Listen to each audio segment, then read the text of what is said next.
So Donal, thank you very much for making time to share your insights into the future of manufacturing.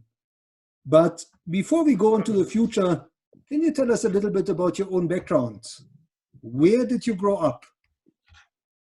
I grew up in Ireland in a small town called Athlone in the Midlands of Ireland.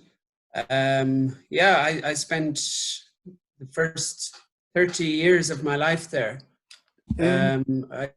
Schooling there and went to third level education in Athlone as well. So I never drifted too far. And what was your dream career when you grew up? I don't know if I had one specific dream career, but I remember being very interested in things like geology and archaeology and that kind of learning more about the unknown. So yeah, if that's a good way of describing it, that's probably what excited me when I was young. And was there a specific era that drew your attention? I don't think so, no. It was just, I grew up in the countryside outside a town, and I just always loved kind of exploring and trying to learn about what was around me. And I think it was just that as I went through my education, then I became interested in geography and that kind of thing, and it just really, I was always drawn towards that. But then later in my high school career, I started getting more into science and physics, and that's when I drifted more towards that and more away from the geology side. Right, and you started your career as an engineer, I believe, as a development engineer. I studied polymer science in third level. I got a BSc in polymer science and went on and did a PhD. And yeah, from there, I did my first 8 years or so of my career was in R&D. Firstly, as a kind of a lab technician type role, and then I became a development engineer for a medical device company in Ireland. And then I believe in 2006, you came out to South Africa. What made you come out to this part of the world? Yeah, it was a big jump. Look, I'd like to give you some big story as to why I did it, but it was basically just for a change. Myself and my brother, just on a whim, decided, let's get out of here. Let's go. And we decided to see what happened. It wasn't, from the outset, it wasn't necessarily a permanent relocation. That's just the way it turned out for me. But to begin with, we decided to come here and become helicopter pilots. So it really was a drastic change for both of us. And we came out and got our helicopter licenses, but then my brother decided to go, I decided to stay, and I went back to my original science career at that stage. And I believe you moved to Durban, and today you're in charge of, you're the technical director for Nuvo Rubber. Yes. Like after my couple of years dabbling around with helicopters, at this stage, I had met my future wife, who is a lady from Durban.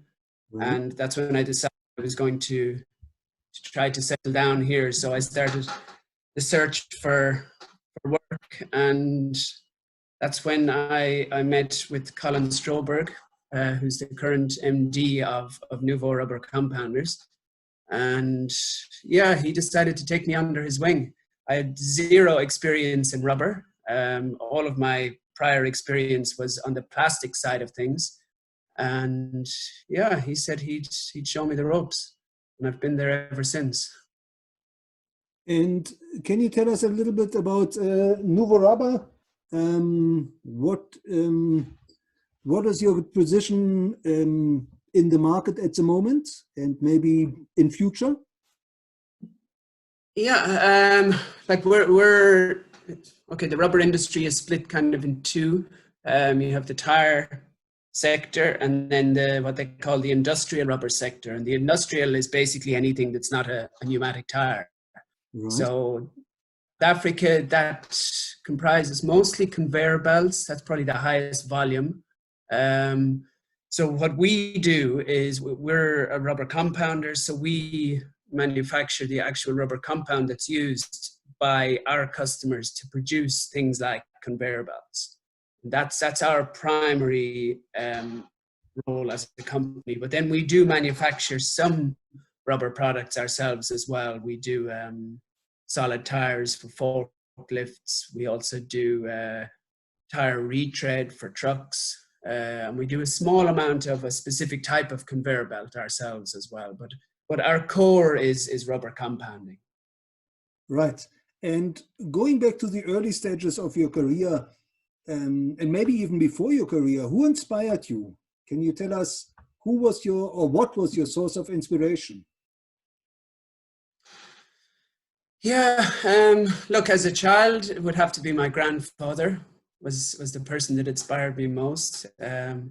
He was a leader in his own right. He was, at one stage in his life, he was the president of the Gaelic Athletic Association in Ireland, which is the largest sporting organisation in Ireland. And he was president of that for a couple of years in the late 60s. But throughout his life, he was inspirational to a lot of people. He founded different organizations to help the youth in Ireland. He wrote books. He was actually a primary school principal as well. So, yeah, and a very humble man.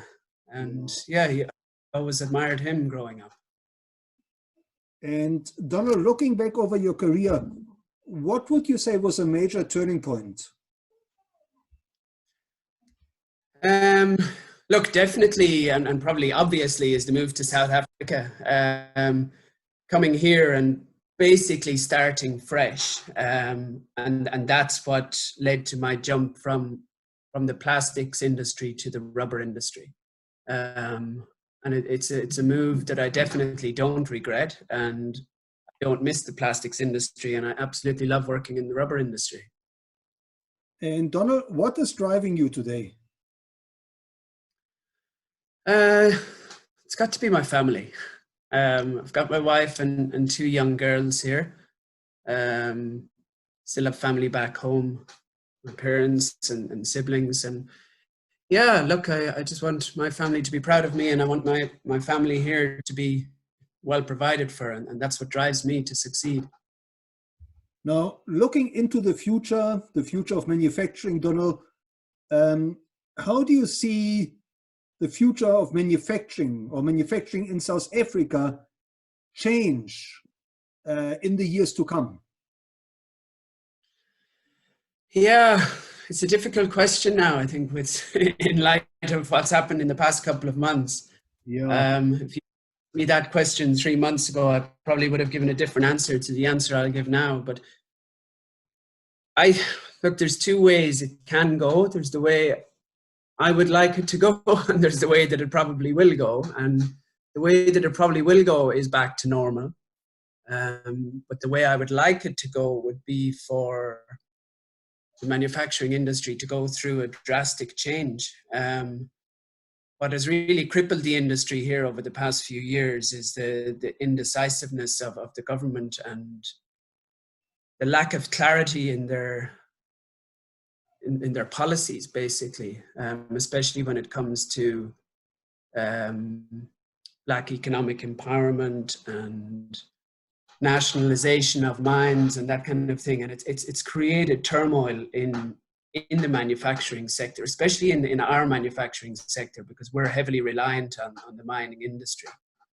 And those gray areas have become, they've basically become a kind of a rotten apple within the industry, and nobody's willing to grow it. And that's a big problem. So I would like to see the government focus more on genuinely growing the industry.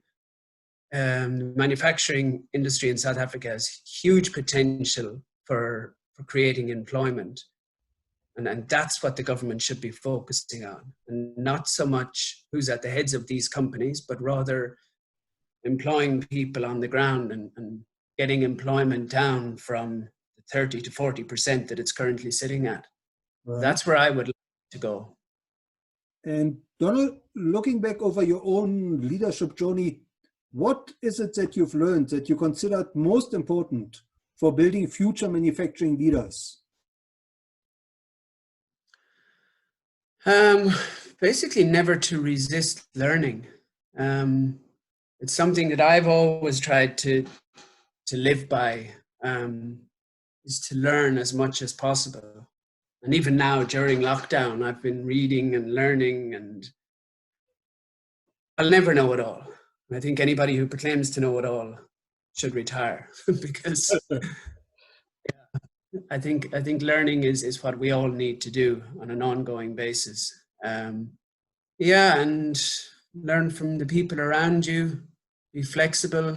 You know, don't pigeonhole yourself into one specific field. Always look to spread your wings. Right.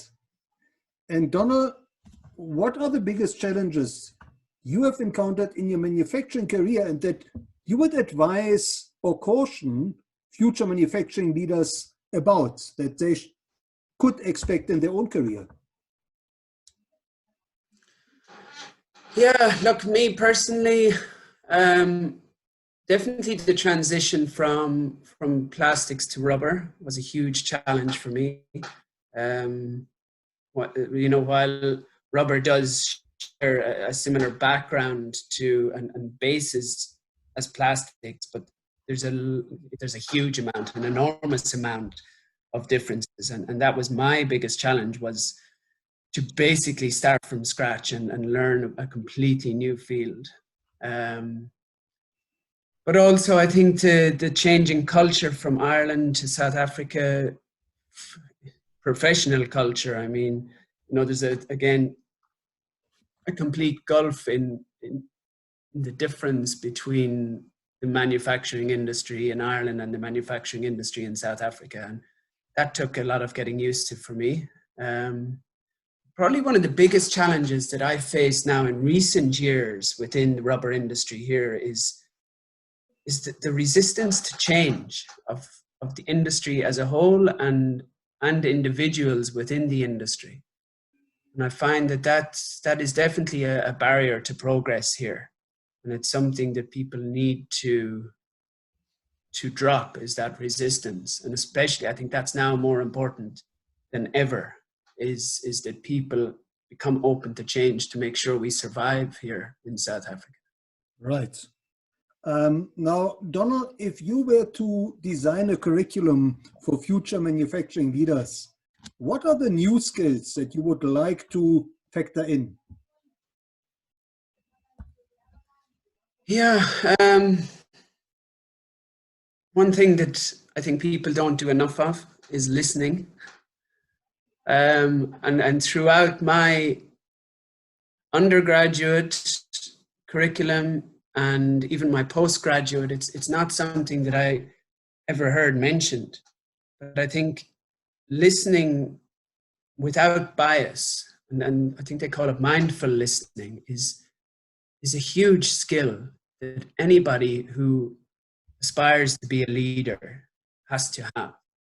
If you can't listen to those around you and really listen, not just sit there and pretend you're listening and your mind wanders and you start thinking critically about what the person is saying. You need to really listen with open ears and without bias. And it's amazing what that can do, because it feeds back into what I was saying about never resist to learning. You can always learn from people. And you'll only do that if you listen to them. So that's something that should be taught more, because it's a rare skill, and I'm still trying to master it myself. And Donal, what is your advice for future manufacturing leaders when it comes to social media? How should they handle social media and navigate social media to build their own leadership brand? Yeah, I think obviously, again, it's an ever-changing branch of media. So what I say now might change in a few weeks. That's how dynamic it is. But look, I think the important thing for people, and it's going to become more and more important as the years go on, is the obvious one is to think before you post.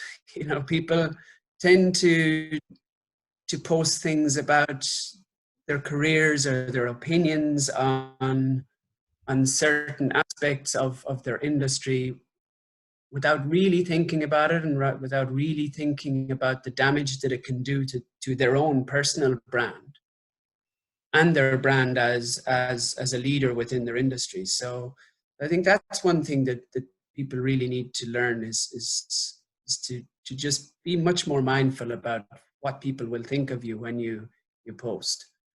And then, yeah, just to try and, give back. Like, don't always let it be about you or your company, but I think the more people post about general business or general industry and try to help others, I think that will do wonders for a person's brand.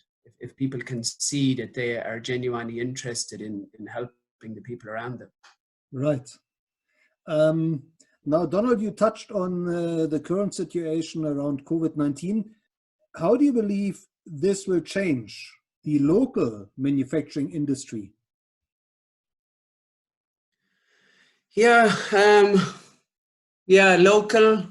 Again, in South Africa, what I hope will happen is that I think we need to see a more nationalistic approach to business. Look, it goes against where everybody has been going in recent years, globalization. But I think that's going to be the key to survival now in South Africa, is that we start supporting local industry. And in our particular case, being a manufacturer, we need to start supporting local suppliers. And I think that's going to be the key, because everybody is going to suffer now. And if we just go back to the norm of importing and the globalization type approach, we're going to watch people dropping like flies around us. Right. So yeah, I think that's the key. We have to become nationalistic. We need to support local industry as much as possible. And Donal, as a mentor to future leaders, can you maybe share a success story or two where you mentored an upcoming leader and that person took your advice to heart? Yeah, it's a difficult one. Yeah, look, I did quite a bit of mentoring when I was in Ireland, but unfortunately, I left before I got to see firsthand the fruits of my mentoring.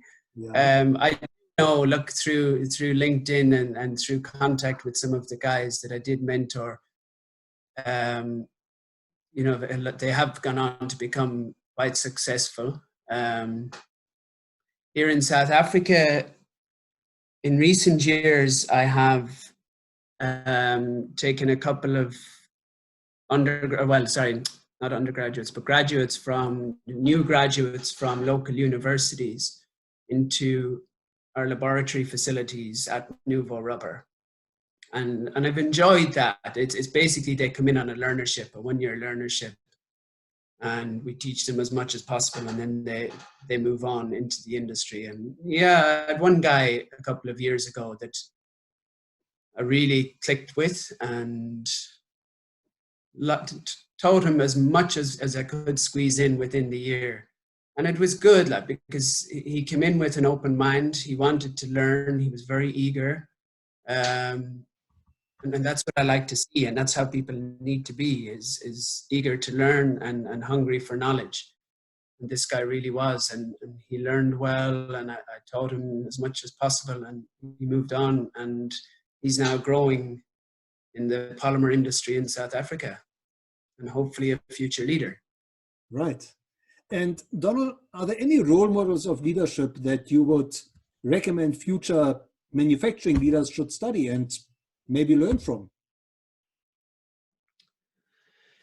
Yeah, look, I think I wouldn't say overused, but a well-used one here in South Africa, of course, is Nelson Mandela. I think he's an inspiration to us all, not specifically manufacturing, but just as a humble leader.